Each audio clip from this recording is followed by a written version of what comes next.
ninka dhalinyarada ayaa sheegay inuu doonayo in meel xaafadda ka baxsan uu ka sameeyo beer uu masaska ku koriyo maadaama xaafadda ay ciriiri ku noqotay masaskiin ay aad u sii tiro badanayaan markaasi dambaysa.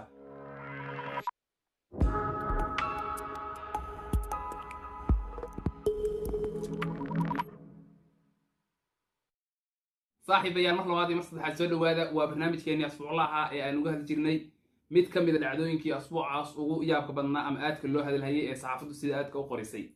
haddii waayo dhaweyta la hadalhayay sheekadii goobtii dadka loogu masaajin jiray masaska ee ku taallay magaalada qaahire ee waddanka masar, dabcan waxaan filayaa intiina badan sheekadaas waa daawateen ama waa maqasheen. intiina aanan maqalna waxa weeye goob dadka loogu masaajiya masas caadi ayaa dadka loogu masaajinaya. qofka yacni wuxuu iska bixinayaa dharka funaanad iyo wuxuu qabo dabeedna meel ayuu saa u seexanayaa.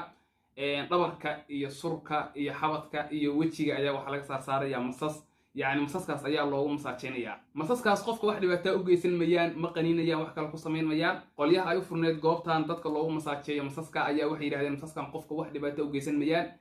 waxay sheegeen waddanka masar in ay ku nool yihiin ilaa iyo 35 nooc oo masas ah.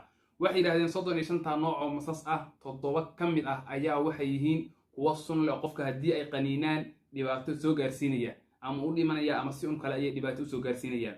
28 kale waxay dhaheen nooc wax dhibaato ma lahan, annaguna waxaan adeegsanaa qayb ka mid ah 28 nooc. dabcan iyagaa yaqaana si ay u adeegsadaan iyo qaabka ay u isticmaalaan iyo waa hawshooda waa filaya. dabcan arrintaas aan maanta barnaamijkeenna kaga hadli doono waa arrin iyaduna masaska xiriir la leh.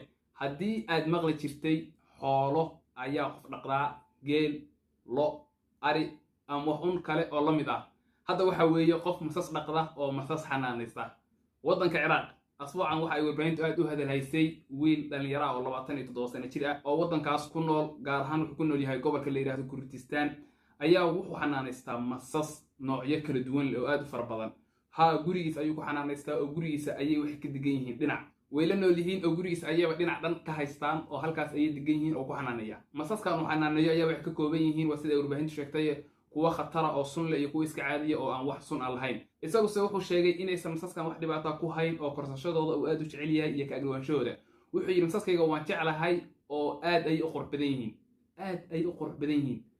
dabcan ma jiro mas fool xun, laakiin masasku way qurux badan yihiin laakiin way qaniinyo kulul yihiin.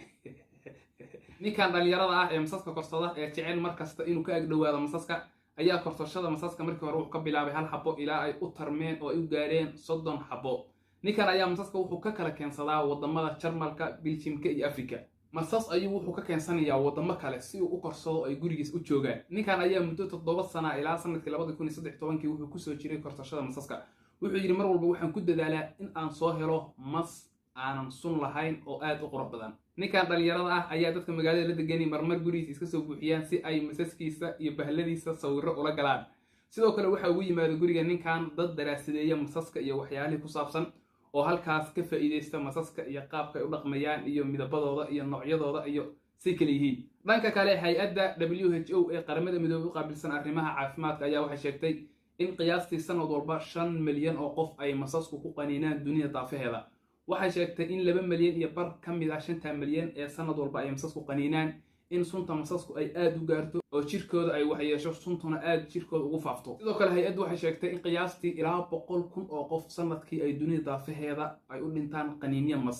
hay-addu waxay sheegtay sidoo kale in 3 jibaar dadka u dhinta masaska, waa 3 jibaar dadka u dhinta masaska ay dhibaatooyin kale ka soo gaarto sida qaniinyo oo kale, dabadeedna qofkii loo gooyo gacan ama lug ama xubin kale. laakiin annagu waxaan u rajaynaynaa ninka dhalinyarada ee jecel masaska korsashadooda, ee jecel markasta inuu masaska ka agdhowaado, in aysan wax dhibaato ah ka soo gaarin masaskaas uu korsado. ninkan dhalinyarada ayaa sheegay inuu doonayo in meel xaafadda ka baxsan uu ka sameeyo beer uu masaska ku koriyo maadaama xaafadda ay ciriiri ku noqotay masaskiin ay aad u sii tiro badanayaan markaasi dambaysa. sidoo kale wuxuu sheegay in uu doonayo dadku inay halkaas ku daawadaan masaska, uuna dadka u sheego inaysan masaskoo dhan wada dhibaato iyo qaniinyo aysan ahayn, ay jiraan qaybo qurux badan oo la korsan karo.